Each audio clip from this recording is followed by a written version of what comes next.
Agora eu chamo o Dr. Luiz Salomão Filho para proferir essa palestra.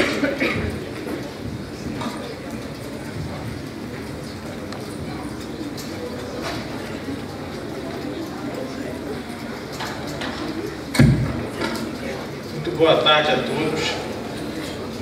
Eu não poderia começar sem antes fazer breves agradecimentos, minha presidente. Então, se Vossa Excelência me permitir, já interpondo um recurso aqui para devolver o meu tempo após esses primeiros agradecimentos, agradeceria se ele fosse provido.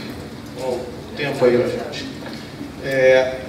Meu primeiro agradecimento vai para o presidente do IMB, o desembargador Peterson, que esteve aqui mais cedo. É uma honra ser convidado por Sua Excelência hoje no TRE, com todas as atribuições, tanto pessoais e jurídicas, que o desembargador Peterson tem. É muito honroso que ele também tenha tempo de organizar agora o segundo simpósio de Direito Marítimo com tamanha maestria, tal como ele organizou. Então, muito embora ele já tenha ido embora, eu deixo aqui registro os agradecimentos a ele e à organização no nome das pessoas, não só do desembargador Peterson, como também do desembargador Jean Albert, que ainda nos brinda com a presença dele aqui, do desembargador Esteves Torres, que a gente teve a honra de escutar na palestra anterior, e da doutora Alice Studart, que também organizou o evento junto com a organização do IMB. Ressalvado os agradecimentos da organização, eu me volto à mesa agora. E a doutora Maria da Penha foi muito gentil quando diz que aprendeu nas varas empresariais, quando ela é a juíza mais antiga das varas empresariais. Conhece aquele 7º andar como ninguém. Foi juíza de diversos casos de muita relevância, não só na área marítima, como também na área empresarial, na área de insolvência, recuperação judicial e falência. Ajudou a moldar a jurisprudência e as decisões nas varas empresariais. Hoje a doutora Maria da Penha integra a equipe da 3ª vice-presidência, fazendo admissibilidade de recursos especiais e recursos extraordinários junto ao desembargador Maldonado, e a gente espera, desembargador Jean Albert, que no próximo simpósio, o 3º simpósio, acho que vai ser em Santos, né, que aí já seja a desembargadora Maria da Penha que possa nos brindar com a presença do 3º simpósio.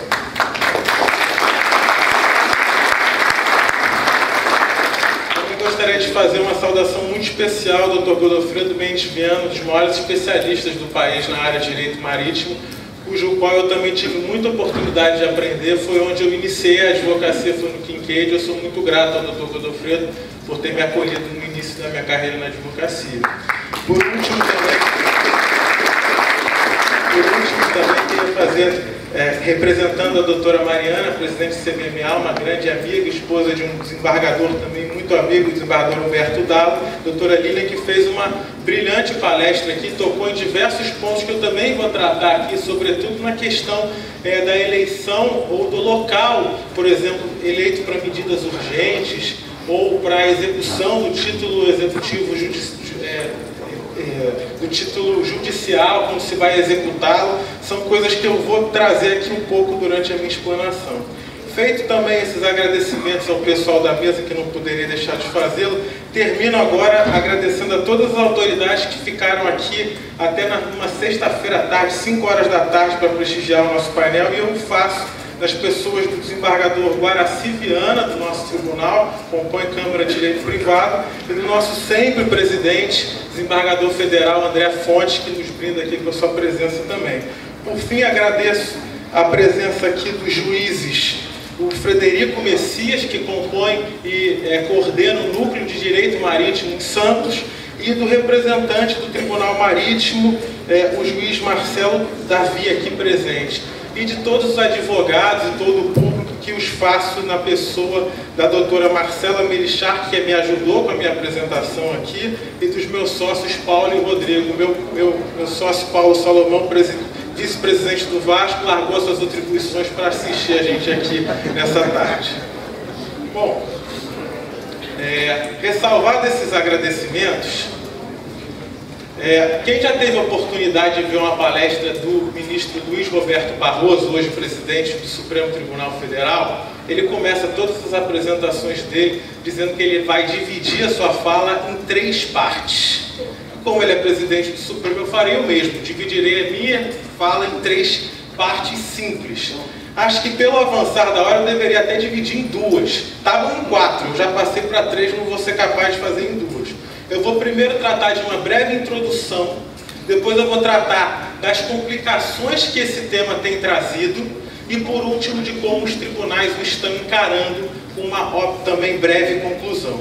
Eu vim falar aqui de um tema que eu tive a oportunidade de me debruçar muito recentemente na Comissão de Direito Constitucional da Ordem dos Advogados, a Comissão Federal de Direito Constitucional. A gente teve a oportunidade de fazer um parecer, em breve está ingressando com uma ADIM contra uma modificação legislativa recente, muito recente, do ano passado. É uma modificação no artigo 63 do Código de Processo Civil, que trata das cláusulas, da cláusula de eleição de foro, da possibilidade de partes privadas de escolherem qual jurisdição ou qual tribunal vai julgar suas causas. E eu digo isso, primeiro fazendo uma breve digressão em linha do tempo, porque esse instrumento, essa possibilidade das partes escolherem que tribunal que vai julgá-las, não é recente. Isso é muito antigo. Isso está previsto no nosso ordenamento desde o tempo imperial. Começa pelas ordenações afonsinas, manuelinas e filipinas. O regulamento que sistematizou todo o processo civil na época do Império, de número 737 de 1850, inspirado no Código Napoleônico, já previa a possibilidade das partes escolherem livremente a eleição de foro. E isso tem sido uma dinâmica e uma conduta bastante coerente do legislador.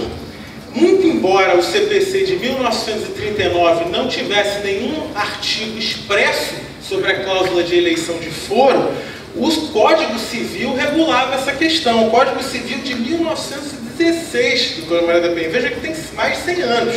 Então, em 1916, o artigo 42 já possibilitava a flexão de competência entre as partes. Ora, o CPC de 1973 trouxe o mesmo em seu artigo 111. Tratava da possibilidade das partes escolherem livremente qual será o foro que vai julgá-las. Pois bem, o código que a doutora Lilian tratou como não muito novo, tem 10 anos já, o CPC de 2015, fez o mesmo. Trouxe no seu artigo 63 o seguinte: as partes podem modificar a competência em razão do valor e do território, elegendo foro onde será proposta ação oriunda de direitos e obrigações. Mas o que é que eu estou fazendo aqui, então, se manteve constante essa questão da cláusula de eleição de foro durante mais de 100 anos? Essa, de fato, foi a verdade até que a medida provisória 1125, feita em 2023, convertida na Lei 14.879 de 2024, essa lei foi votada na Câmara em 29/12 de 2023, é isso mesmo. Ela foi votada 2 dias antes do Ano Novo. Numa pauta que seria urgente, foi votada uma lei convertida em uma MP que impacta diretamente, que provoca uma ruptura na conduta do legislador de 100 anos atrás para agora. O que trouxe essa lei? Ela modificou a sistemática da cláusula de eleição de foro. Ela modificou primeiro o parágrafo 1º. Naquilo que trazia que as partes podem flexibilizar, ela trouxe um requisito que nunca existiu anteriormente. E aí eu vou abrir aspas aqui. A eleição de foro somente produz efeito quando constar de instrumento escrito aludido expressamente a determinado negócio jurídico. Isso já estava antes, agora é o que não está. E guardar pertinência com o domicílio ou a residência de uma das partes ou com o local da obrigação. Então ela traz agora que deve existir uma pertinência, seja com o domicílio ou seja com o local onde o encargo ou a obrigação é executado. Isso nunca houve. Talvez não há em nenhum outro lugar do mundo. As partes até então poderiam, uma ser residente em Minas Gerais, a outra residente no Rio, mas escolherem o foro da comarca de São Paulo, porque entendem que para aquela matéria o Tribunal de São Paulo tem uma especialização e vice-versa. Agora não. Agora é necessário um requisito a mais do que anteriormente previsto.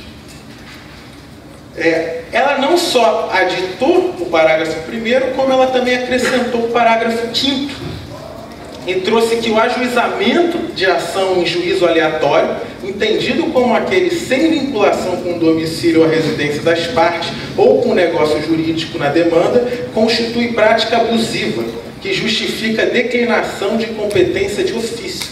Então ele trouxe inclusive o remédio, quase que como um poder dever do juiz, de tirar o processo dali, se entender como foro aleatório. Introduziu inclusive a questão da trouxe como aleatório e tirou, na nossa visão, a vontade das partes de livremente escolherem o foro que vai julgá-las. Feita essa primeiro histórico e a apresentação do que é essa modificação trazida pela Lei 14.879, eu passo agora a segunda parte da minha fala, que vai trazer quais os possíveis impactos que nós enxergamos, tanto para os contratos em geral, quanto, por exemplo, para os contratos marítimos, contratos internacionais, que muitas das vezes são regidos por partes jurídicas de diferentes nacionalidades, que, portanto, muitas vezes escolhem um foro internacional diferente para julgá-las. Por exemplo, um transporte escolhido que vai trazer uma carga de Omã para o Brasil, às vezes a legislação optada e o foro optado para julgar é o foro de Londres, não é comum nos contratos marítimos. Como é que fica isso?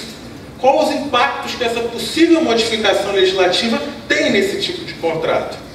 Aqui a gente entende, primeiro, fazendo aqui uma pequena ressalva, que os motivos que levaram o legislador, os supostos motivos que levaram o legislador a essa modificação, trata-se da eventual abusividade de partes ao eleger foros que lhe eram mais convenientes para lhe trazer vantagens em detrimento de partes supostamente mais fracas. Pois bem, é importante que fique claro que esse tipo de prática, não se desconhece esse tipo de prática, mas o STJ já tinha um remédio para isso.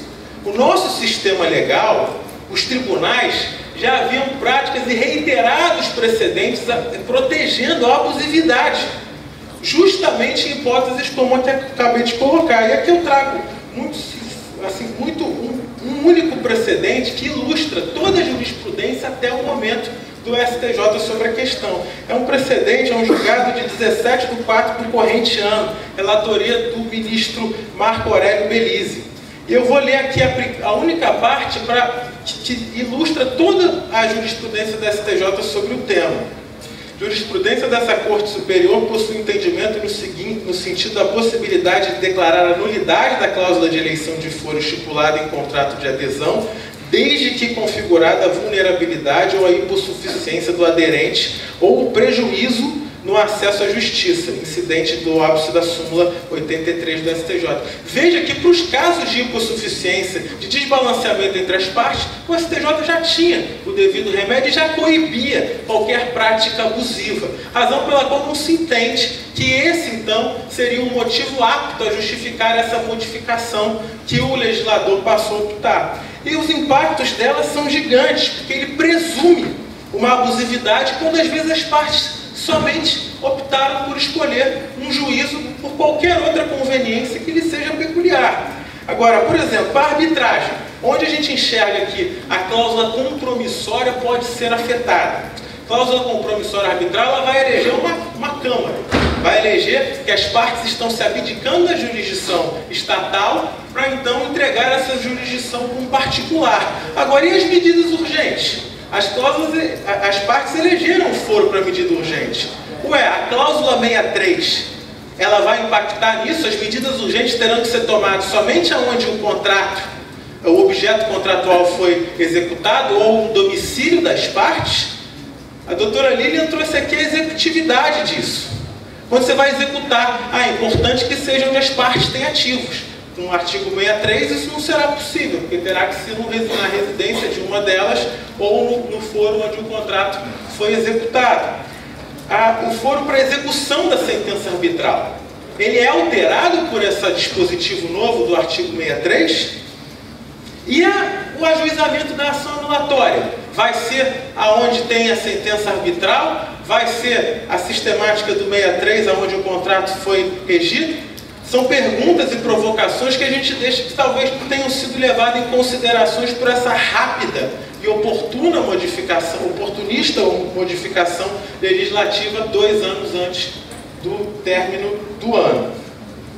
Pois bem, além disso, eu trago também uma questão, aí sim, diretamente vinculada aqui ao direito marítimo. Os contratos marítimos que elegem outro foro, foros internacionais.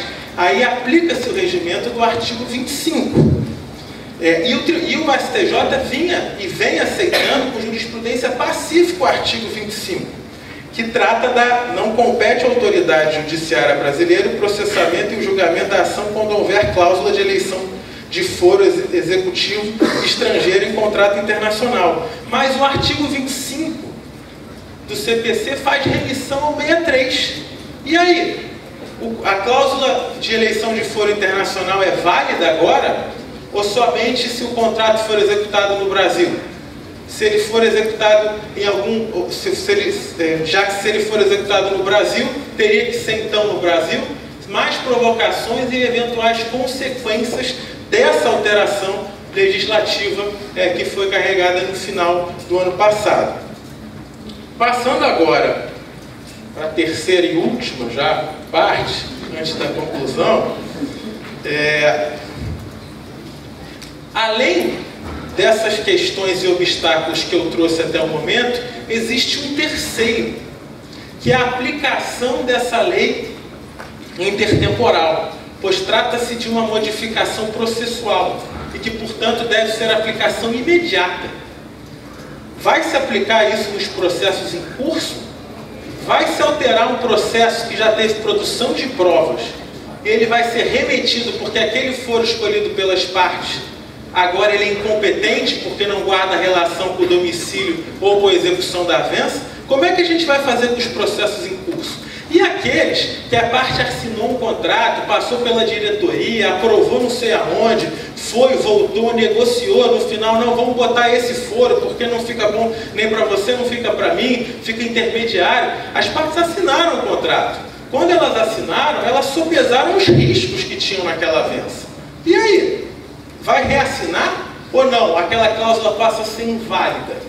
Imagina quantos contratos já não foram assinados com cláusula de eleição de foros que seriam afetadas por essa modificação legislativa.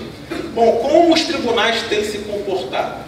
Se a modificação legislativa foi, no mínimo, atabalhoada, é óbvio que ela causa confusão também nas decisões dos tribunais. E é por isso que a gente vem verificando diferentes decisões.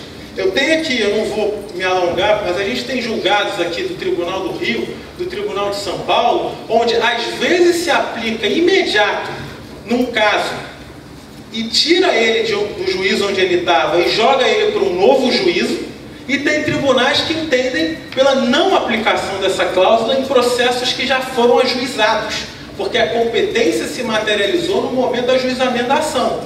Mas há uma divergência jurisprudencial grande já ocorrendo. A gente trouxe aqui mais de 10 julgados, 5 de um lado e 5 de outro. Se a modificação legislativa é confusa, ela entrega uma bola quadrada para o judiciário. E cabe agora a quem, nesse momento, arredondar essa bola. Como trata-se de uma matéria, nesse momento, infraconstitucional, ao STJ. E um dos únicos julgados que a gente teve a capacidade de achar até o momento foi num conflito de competência. É o conflito de competência 206709, de relatoria do ministro Antônio Carlos Ferreira, e ele foi julgado muito recentemente, em 9/8 do corrente ano. O que disse o STJ sobre a aplicação intertemporal dessa alteração legislativa? Ele entendeu, o ministro Antônio Carlos, ele faz remissão a uma súmula, é a súmula 355 do Supremo Tribunal Federal, e ele conclui, muito brevemente aqui para não me alongar mais, o meu tempo está quase se finalizando, ele conclui que a materialização da competência, ela se dá no momento do ajuizamento da ação. Então que, portanto, se essa demanda já está ajuizada, não há que se falar em qualquer alteração de circunstância fática ou jurídica.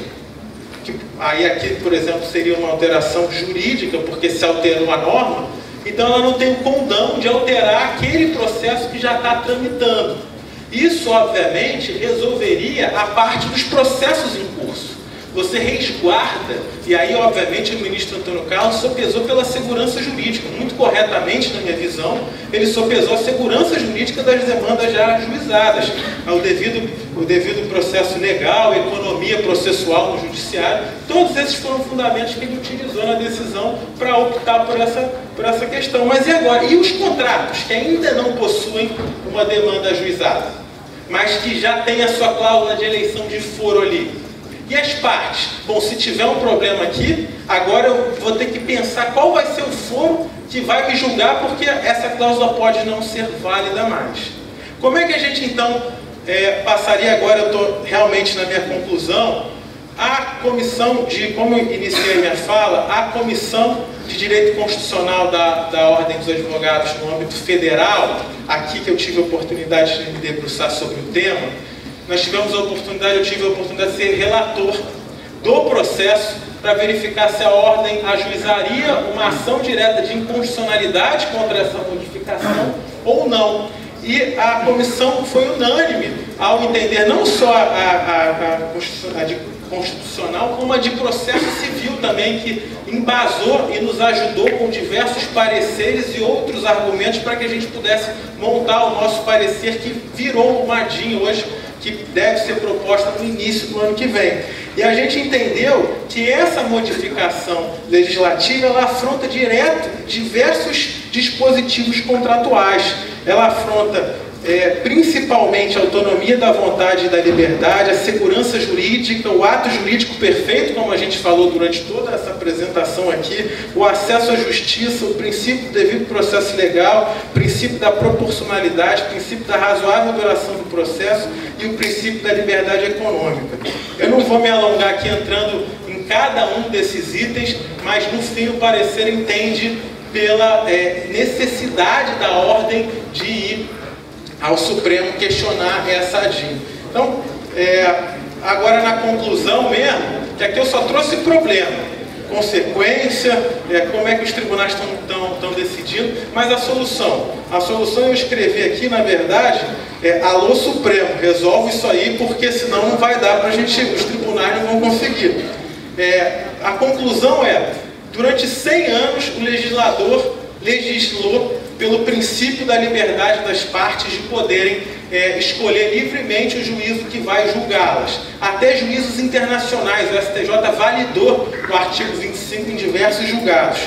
Não seria razoável nem proporcional agora a gente fazer uma alteração desse tamanho com a quantidade de contratos e processos já em curso. E é por essa razão, pela essa ruptura, que entende-se então que o Supremo seria a melhor solução para voltar àquele status quo anterior que a gente tinha e que as práticas abusivas já haviam sido corrigidas pelo STJ.